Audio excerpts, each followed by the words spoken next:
नमस्कार, बहुत स्वागत है आप सभी का। आपके साथ मैं अक्षय विदुआ।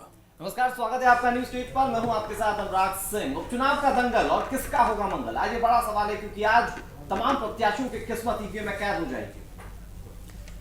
न्यूज स्टेट पर एमपी का भविष्य तय करने वाले चुनाव की सबसे बड़ी कवरेज जारी है। न्यूज स्टेट पर हर विधानसभा सीट से लाइव संवाददाता जुड़ रहे हैं, जो कि हर सीट का ताजा हाल आपको लाइव बताएंगे। हमारे साथ सुर्खी विधानसभा से नितिन भट्ट होंगे, अशोकनगर से हमारे साथ हरिशंकर सेन, इसके अलावा देवास से अरविंद चौकसे, मरवाई से आदित्य नामदेव, ग्वालियर से विनोद शर्मा और धार से नरेंद्र तेनीवाल जुड़ चुके हैं।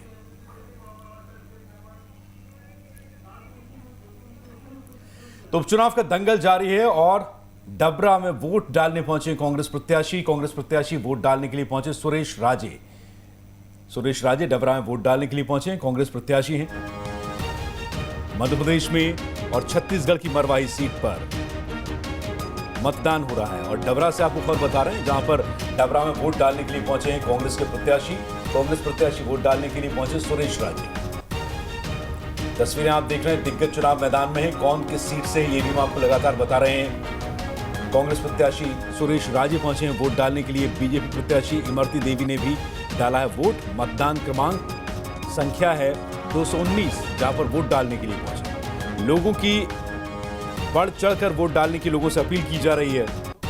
प्रत्याशी भी कर रहे हैं और हम भी, न्यूज स्टेट भी आपसे कहता है, क्योंकि मतदान जो है वो आपका लोकतांत्रिक अधिकार है। और बड़ी खबर आपको बता रहे हैं, छत्तीसगढ़ में भी हो चुका है मतदान शुरू। छत्तीसगढ़ की एक सीट, मरवाई विधानसभा सीट, जहां पर हो चुका है मतदान शुरू। मुख्य टक्कर दो डॉक्टर्स के बीच में। छत्तीसगढ़ की मरवाई सीट पर बीजेपी और कांग्रेस के बीच में बड़ा मुकाबला है। मध्य प्रदेश में भी सुबह 7 बजे से मतदान लगातार जारी है। छत्तीसगढ़ की मरवाई सीट पर भी मतदान शुरू हो चुका है। मध्य प्रदेश छत्तीसगढ़ में आज मतदान का दिन। छत्तीसगढ़ की एक सीट मरवाही, वोटिंग शुरू, और मध्य प्रदेश में भी वोटिंग शुरू हो चुकी है। सुबह 7 बजे से ये वोटिंग हो रही है। सीएम बघेल भी वोट करने की उन्होंने अपील छत्तीसगढ़ में की है। और सीधा मरवाही का रुख करते हैं, जहां पर आदित्य नामदेव हमारे संवाददाता इस वक्त जुड़ चुके हैं ताजा हाल के साथ। आदित्य,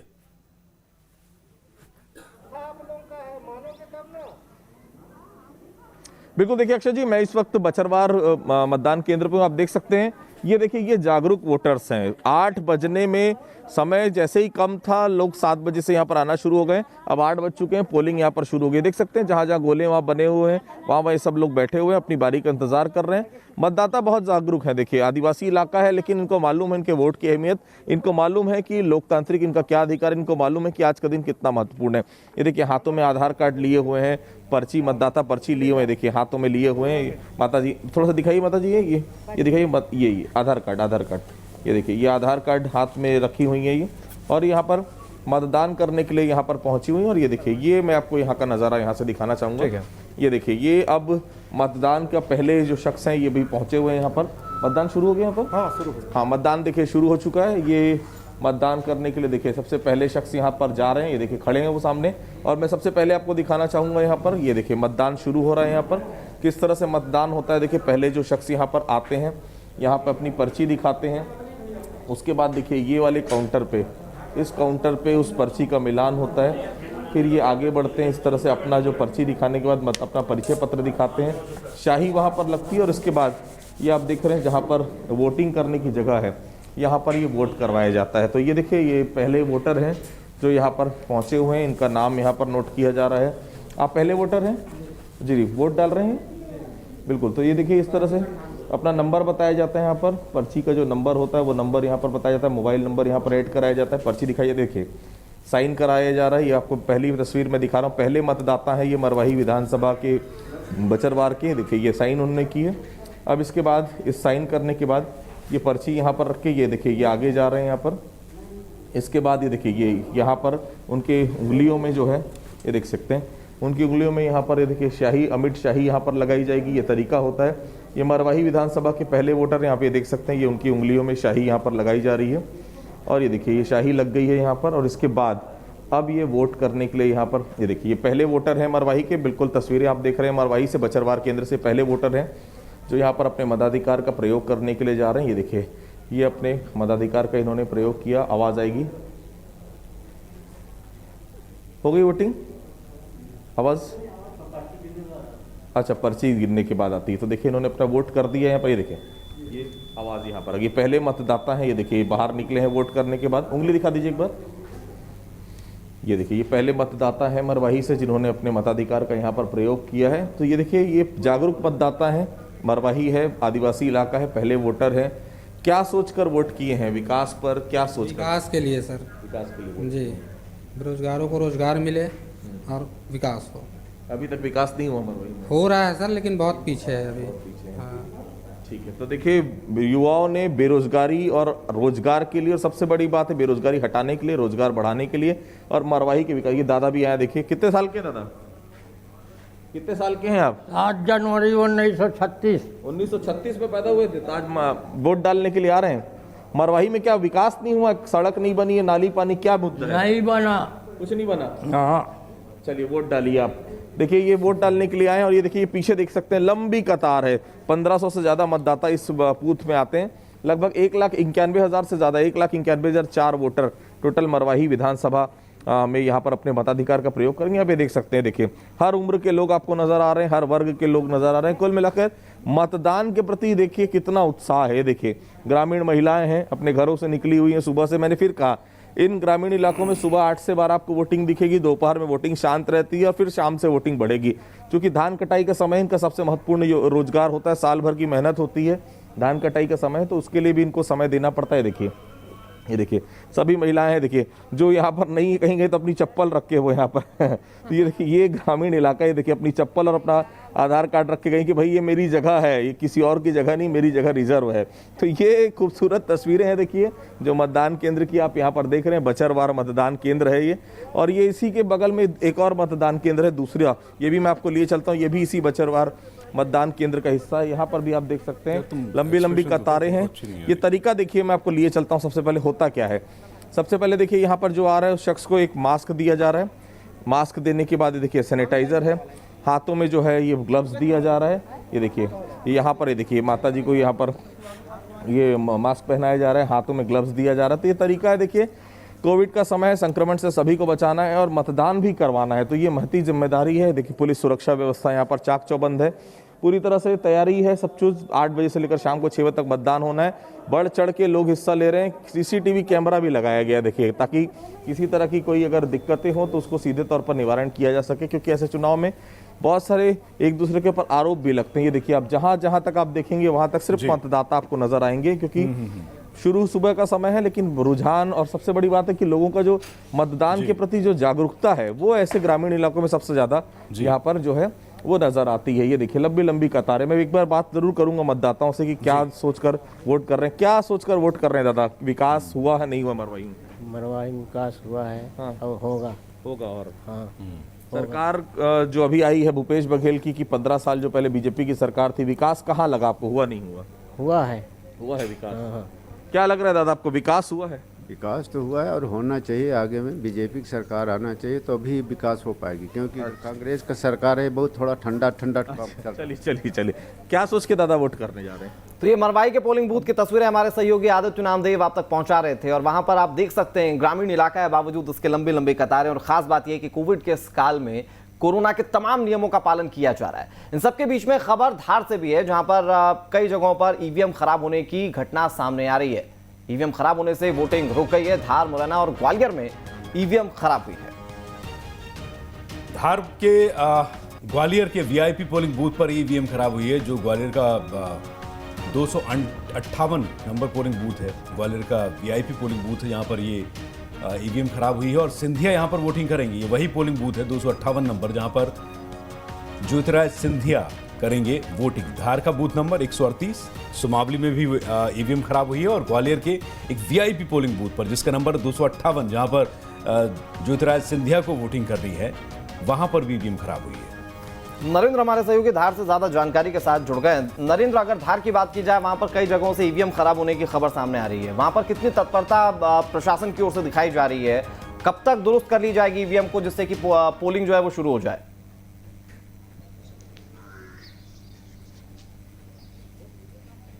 जी अनुराग, जैसे कि बताना चाहूँगा कि सुबह 7 बजे का वक्त था। कमल सिंह पटेल अपना जो कांग्रेस के प्रत्याशी हैं वो अपना वोट डालने जैसे ही गए, उनको पता चला कि ईवीएम मशीन खराब है। तत्काल वहाँ पर टेक्निकल वहाँ पर इंजीनियर पहुँचे और ईवीएम मशीन को जल्दी से जल्दी उन्होंने शुरू किया और तब जाके शांतिपूर्ण मतदान शुरू हो गया। अभी हम खड़े हैं बदनाथ विधानसभा के भरतगढ़ में, मतदान क्रमांक 95 में। आप देख सकते हैं मेरे पीछे मतदाताओं की कितनी लंबी लाइनें लगी है। महिलाएं, पुरुष सभी अपना काम छोड़ के सबसे पहले मतदान करने आए हैं। और यहाँ पर सबसे बड़ी बात जो है, जो कोरोना काल चल रहा है, इसमें सबसे बड़ी बात यह है कि इनको मास्क भी यहाँ पर उपलब्ध करवाया गया, हैंड वाश भी करवाया जा रहा है। अभी हमारे साथ में कांग्रेस प्रत्याशी कमल पटेल भी यहाँ पर जायजा लेने पहुंचे हैं और हम उनसे बात करने की कोशिश करते हैं कि क्या अपने जीत के प्रति कितना आश्वस्त हैं वो। जी कमल जी। मेरी जीत के लिए तो मेरी पूरी बदना और तहसील के विधानसभा क्षेत्र के सभी आम मतदाता मेरे साथ में हैं और मेरी जीत सुनिश्चित है। अच्छा, राजवर्धन सिंह दत्तीगांव जो बीजेपी के प्रत्याशी है, उनके पिताजी के साथ भी आपने काम किया है। ऐसे में आप उम्र में और अनुभव में उनसे काफी आगे रहे हैं, तो कितनी चेतावनी मानते हैं इस पूरे चुनाव को लेंगे? चेतावनी नहीं मानता हूँ। शुक्रिया नरेंद्र आपका हमारे साथ जुड़ने के लिए। आपसे जुड़कर आगे भी तमाम तस्वीरें हम अपने दर्शकों तक दिखाते रहेंगे। आदित्य हमारे सहयोगी मरवाही से लगातार हमारे साथ जुड़े हुए हैं और सत्यप्रकाश शर्मा जी हमारे साथ जुड़ गए। वरिष्ठ पत्रकार है, बहुत करीब से इस बार के इलेक्शन को उन्होंने देखा है और आज चूंकि निर्णायक दिन है और आज तमाम प्रत्याशियों की किस्मत जो है वो ईवीएम में कैद हो जाएगी। कैसे आज के चुनाव को देखना चाहिए? सत्यप्रकाश जी, शुरुआत हो गई है पोलिंग की, लोग मतदाता जो है अपने घरों से निकल रहे हैं। क्या लगता है आपको, किस तरह का रुझान आज देखने को मिलेगा जनता की ओर से, क्योंकि नेताओं ने तो बहुत कुछ इस बार चुनाव में झोंक दिया?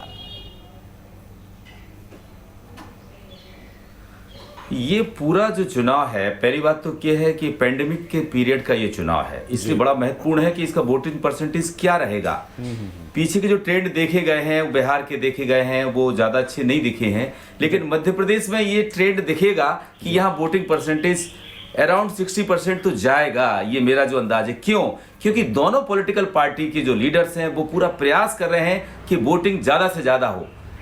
यहां पर सबसे महत्वपूर्ण इशू ये है कि यहां 3 नेताओं की किस्मत का सवाल है। सबसे पहले तो मध्य प्रदेश के मुख्यमंत्री Shivraj Singh Chouhan, leader of opposition and former CM Kamal Nath ji, और तीसरे सबसे महत्वपूर्ण जो लीडर हैं वो ज्योतिरादित्य सिंधिया, जिन्होंने कांग्रेस से स्विच करके बीजेपी की तरफ गए हैं। उनकी इन तीनों नेताओं की किस्मत के खोलने का ये चुनाव होगा, क्योंकि अगर 28 की 28 सीट कांग्रेस जीतती है तो निश्चित रूप से वो रिटर्न कांग्रेस सरकार की तरफ जाएगी, और अगर भाजपा 9 सीट्स ले लेती है तो वो सरकार में आ जाएंगे। लेकिन सबसे महत्वपूर्ण ये चुनाव किन लोगों के लिए है? वो है ज्योतिरादित्य सिंधिया के लिए, क्योंकि ज्योतिरादित्य सिंधिया ने हाल ही में नई पार्टी ज्वाइन की है, वो भाजपा से राज्यसभा सांसद इलेक्ट हुए हैं। दूसरी बात, ज्योतिरादित्य सिंधिया नई पार्टी में अपने अस्तित्व की लड़ाई का ये चुनाव है, क्योंकि इस चुनाव में देखने को ये आया है कि उन्होंने ग्वालियर चंबल संभाग की 16 सीटों पर केवल एक ही वर्ड बोला है कि ना ये चुनाव कांग्रेस का है, ना बीजेपी का है, ना इंडिविजुअल उस कैंडिडेट का है जो वहां कंटेस्ट कर रहा है। ये चुनाव ज्योतिरादित्य सिंधिया का चुनाव है और सिंधिया परिवार के अस्तित्व का चुनाव है। ग्वालियर चंबल संभाग से ज्यादा लीड आनी चाहिए, यही उन्होंने कैंपेनिंग में कहा गया है। जनता ये सोच रही है, यहां पर जनता ने, ये पब्लिक ने ये देखा है कि इस चुनाव में मुद्दे पब्लिक वेलफेयर में ना रहते हुए मुद्दे वो रहे हैं जो मुद्दे एक दूसरे के कटाक्ष के हैं, अब्यूजिंग वर्ड्स के हैं। लेकिन आज जनता इन सभी 333 प्रत्याशियों के भाग्य का फैसला मध्य प्रदेश में करने वाली है, साथ ही सरकार के लिए रास्ता तय करने वाली है कि किसकी सरकार रहेगी। ठीक है सत्यप्रकाश जी, बात कांग्रेस के भी कॉन्टेक्स्ट में करेंगे, क्योंकि यहाँ पर कांग्रेस के लिए भी बहुत कुछ इस बार चुनाव में दांव पर था। बातचीत आगे जारी रहेगी, लेकिन डबरा से एक रिपोर्ट हम अपने दर्शकों को दिखा देते हैं, क्योंकि डबरा की सीट बहुत दिलचस्प है। मंत्री इमरती देवी पूरे चुनाव के दरमियान काफी सुर्खियों में रही। उसके अलावा सुरेश राजे से उनके जिस तरह के संबंध रहे हैं, संबंधी बताए जाते हैं, और ऐसे में मुकाबला बहुत दिलचस्प है। कांग्रेस बनाम बीजेपी, वहां पर पोलिंग बूथ की तस्वीरें कैसी हैं? मध्य प्रदेश की 28 विधानसभा सबसे दिलचस्प सीट कोई है तो वो है डबरा विधानसभा सीट। डबरा विधानसभा सीट में कांग्रेस प्रत्याशी सुरेश राजे ने अपने मताधिकार का इस्तेमाल किया। वो मतदान केंद्र सुबह ही पहुंचे और उन्होंने वोट डाला। हमारे साथ सुरेश राजे जी हैं। सर, सबसे दिलचस्प, मैंने कहा कुछ गलत नहीं कहा, क्योंकि सबसे ज़्यादा चर्चाओं में डबरा विधानसभा क्षेत्र रहा है अब तक। ये भी अच्छी बात है, डबरा के लिए हमारे गर्व की बात है कि हमारा डबरा और आज प्रदेश के साथ साथ देश में नाम कमा रहा है। सबसे खास बात यह है कि पिछले कुछ दिनों में जिस तरीके से चुनाव प्रचार हुआ, चुनाव प्रचार में जो बयानबाजी हुई, जो आरोप प्रत्यारोप लगे, क्या कहना चाहेंगे उनके? नहीं देखिए, किसने आरोप प्रत्यारोप किए, सुरेश राजे का फोकस उस पर कभी नहीं रहा। मेरा फोकस अपने मुद्दों पर रहा है। हाँ, भाजपा ने जरूर मुद्दों से भटकाने के लिए मुद्दों की बात ही नहीं की, सिर्फ किसने क्या कहा, इसने ये कह दिया। जनता जनार्दन को इससे कोई लेना देना नहीं है। आप किसके बारे में क्या कह रहे हो? उसको, किसान को समय पे पानी चाहिए, फसल का वाजिब दाम चाहिए, बेरोजगार को रोजगार की कुछ व्यवस्था हो, आम गरीब आदमी को सस्ती दरों पे बिजली मिले। क्या चाहिए जनता को? आप जनता की बात करो ना, मुद्दों की बात करो। इसने ये कह दिया, वो कह दिया, इससे जनता का कोई लेना देना नहीं, इससे जनता का कोई भला होने वाला भी। मुद्दों पे बात कांग्रेस ने भी नहीं की। ये भी हमने देखा है कि भाषणों में अधिकांश मुद्दे नदारत रहे। सुरेश राजे ने हमेशा पूरे चुनाव में मुद्दों की बात की है। हर चैनल पे मेरा वक्तव्य देख लो, हमारा मुद्दा वही है जो 2018 में था। किसानों का बाकी कर्ज जो 1 लाख तक का पिछली बार हो गया, 2 लाख तक का शेष रह गया, उसे माफ़ करना है। पुनः हमें बिजली बिल सबसे बड़ी समस्या है गरीब और मध्यम वर्ग के लिए, सभी के लिए, चाहे वो कर्मचारी हो। एक कर्मचारी को अगर 10,000 8,000 रुपये का बिल उसके घर में आएगा तो आप कल्पना करो वो कैसे वहन करेगा। इसलिए 100 रुपये और 200 रुपये में दूसरी सबसे अहम बात यह है, ठीक है ये तो स्थानीय मुद्दे हैं, लेकिन जो आपके प्रत्याशी हैं, बीजेपी प्रत्याशी इमरती देवी, वो न केवल कांग्रेस से बीजेपी में आई बल्कि आपके बिल्कुल खास रिलेटिव में है। ये पारिवारिक सामंजस्य, पारिवारिक रिश्ता और राजनीतिक रिश्ता कितना डिफरेंस है होता है, और जब चुनावी मैदान में उतरते हैं, क्योंकि देखिए रिश्ते कभी ख़त्म नहीं होते, आज चुनाव है, कल फिर आप मुलाकात होगी, ये कैसे बिठाएंगे, ये कैसे स्थापित हो? देखिए, मेरी तरफ से मुलाकात में न तब दिक्कत थी, न अब दिक्कत है, न भविष्य में दिक्कत होगी। पारिवारिक रिश्ते नाते एक सामाजिक व्यवस्था है, और जब जब सामाजिक व्यवस्था के तहत जो रिश्ते नातेदारी में आना जाना रहता है, सुख में दुख में हम शामिल होंगे, वो एक अलग विषय है। वैसे भी अगर रिश्तेदारी ना भी हो तो भी एक सामाजिक बंधु होने के नाते कहीं ना कहीं किसी न किसी मंच को या कार्यक्रम को हम साझा करते ही हैं। और राजनीतिक प्रतिद्वंदिता अलग रहेगी, वो एक अलग चीज़ है, वो तो बनी रहेगी, उसमें कोई दिक्कत नहीं। अभी भी मेरी तरफ से कोई ऐसी बयानबाजी नहीं की गई। अगर मैंने कुछ कहा है तो उनकी बात के ऊपर जवाब दिया है। मेरी ओर से एक वक्तव्य आप नहीं ला सकते जो मैंने किसी तरह का कहा हो। हाँ, अगर कोई कुछ कह रहा है, अगर कोई मुझको कह रहा है कि हम उसको खरीद लेंगे, बिठा लेंगे, मैंने उसका जवाब दिया।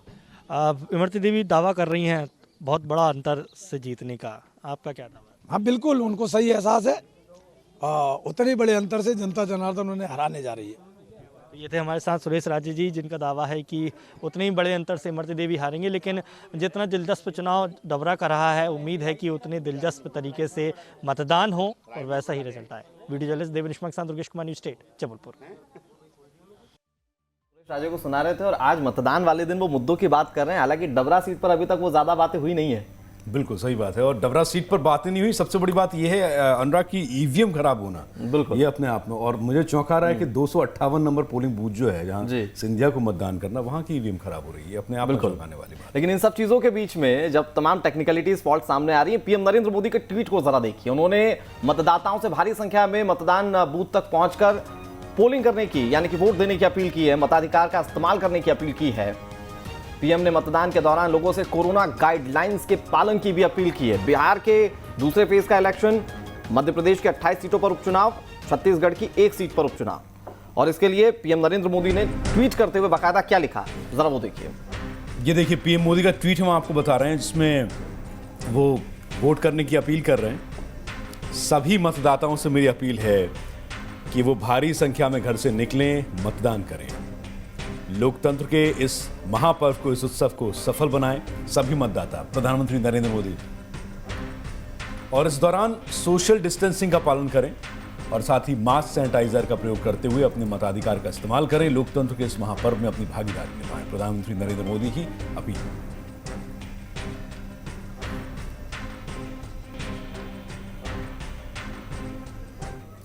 तो हमारे साथ मेहमान जुड़ चुके हैं, हमारे साथ प्रदीप माहौर बने हुए हैं, अविनाश इस वक्त हमारे साथ हैं। अविनाश जी, इसके अलावा सत्य प्रकाश जी लगातार हमारे साथ बने हुए हैं। अविनाश जी, ये लोकतंत्र का महापर्व जो है शुरू हो चुका है। मध्य प्रदेश में एक लंबी तैयारी इन उपचुनावों के लिए की गई थी। आज उपचुनावों में मतदान का दिन है। इस दौरान बहुत राजनीति हुई, बहुत बयानबाजियां हुई और अब जनता के हाथ में है कि वो क्या चुनती है अपनी प्रदेश की सरकार के लिए, खुद के भविष्य के लिए, अपने प्रदेश के विकास के लिए। लेकिन निश्चित तौर पे आज एक लोकतंत्र और जनतंत्र जिसको हम कहते हैं, आज उसका एक महापर्व है, आज उसका दिन है कि जिसमें कोई कितना भी बड़ा राजनेता हो, कोई कितना भी धनवान हो, कोई कितना भी गरीब हो, आज सब समान है, क्योंकि सब कहीं ना कहीं जनता के आशीर्वाद पर, जनता के वोटों पर निर्भर हैं, उनके सामने नतमस्तक हैं। तो मुझे लगता है आज एक बहुत बड़ा दिन है। और सबसे बड़ी बात जो भी आपने प्रधानमंत्री जी के ट्वीट का भी जिक्र किया कि उन्होंने कहा सोशल डिस्टेंसिंग बना के रखें और मास्क का उपयोग, अच्छी बात है। लेकिन हम ये भी साथ में जोड़ना चाहेंगे कि अगर नरेंद्र मोदी जी साथ में ये भी अपने पार्टी के लोगों को कहते कि कोरोना संक्रमण काल में पूछते, इस कोरोना संक्रमण काल में जहां उनके द्वारा जारी की गई गाइडलाइन कि घर में रहिए, सुरक्षित रहिए, के बावजूद क्या कारण है कि 7 माह से निरंतर राजनेता जनता के बीच जा रहे हैं। ये आखिर उपचुनाव क्यों है? सबसे बड़ा सवाल ये है कि ये देखिए, उपचुनाव कोई एक आम उपचुनाव नहीं है, ये शायद भारत देश का पहला ऐसा उपचुनाव है जो एक साथ 28 सीटों पर लड़ा जा रहा है। ये शायद भारत देश का पहला ऐसा उपचुनाव है कि जहां 6 महीने बीतने के बाद भी चुनाव नहीं हुए। चुनाव मतलब कहीं उससे लेट हो गए, विलंब हो गए। तो ये कई सारी चीजें हैं जो कहीं ना कहीं आज जनता जनार्दन, मैं तो कह रहा हूँ कांग्रेस से भी पूछेगी, वो भाजपा से भी पूछेगी, लेकिन ऐसा लगता है कि जो सत्ता में रहते हैं, जिन्होंने सत्ता पाई है हत्याकर, जनतंत्र को लूट कर या नोटतंत्र के दम पर, देखिए हालांकि ये सब बातें आज गौण है, इनका कोई मतलब नहीं है। ये तो आज तो देखिए जनता का दिन है और जनता जिसको आशीर्वाद देगी वो 10 तारीख को तक पर बैठेगा। लेकिन ये सवाल तो जनता के जहन में रहेंगे ना भाई, इस कोरोना। और एक बात, सबसे बड़ी बात, चुनाव आयोग की मैं ये बड़ी सफलता मानूंगा अगर अधिक संख्या में लोग निकलकर अपने मताधिकार का प्रयोग करें, क्योंकि देखिए जब कोई बहुत ज्यादा गर्मी होती है तो भी उसमें मतदाता घर से नहीं निकलता, अगर कोई बहुत ज्यादा ठंड होती है तो भी उस समय मतदाता घर से। लेकिन अभी एक बड़ा ही प्लीजेंट वेदर है, अभी ना तो ठंड है ना गर्मी है, तो मुझे लगता है मतदान का प्रतिशत अच्छा। कोरोना का काल है और एक बड़ी बात यह है कि लोगों के जहन में इसको लेकर, बीमारी को लेकर बहुत सारी भ्रांतियां भी है, बहुत सारे सवाल भी हैं, उसको लेकर भी बातचीत करेंगे कि आखिर चुनाव आयोग का रोल और लोगों को घरों से बाहर निकालने में कितनी तत्परता दिखाई गई है। बहरहाल एक बहुत छोटे से ब्रेक के लिए रुक रहे हैं, लेकिन एक अपील न्यूज स्टेट भी आपसे करता है कि अगर आपकी कॉन्स्टिट्यूएंसी में, आपकी विधानसभा क्षेत्र में उपचुनाव हो रहे हैं तो अपने घरों से निकलिए, अपने मताधिकार का इस्तेमाल कीजिए, क्योंकि मध्य प्रदेश का राजनीतिक भविष्य आपके एक वोट पर निर्भर करता है। और इसका ये मतलब नहीं है, आपको अपना योगदान देना है और योगदान आपको आपके मताधिकार का इस्तेमाल करके देना है। और एक ब्रेक का यहां पर वक्त है, कुछ ही पलों में लौटेंगे। आप बने रहिए न्यूज स्टेट के साथ।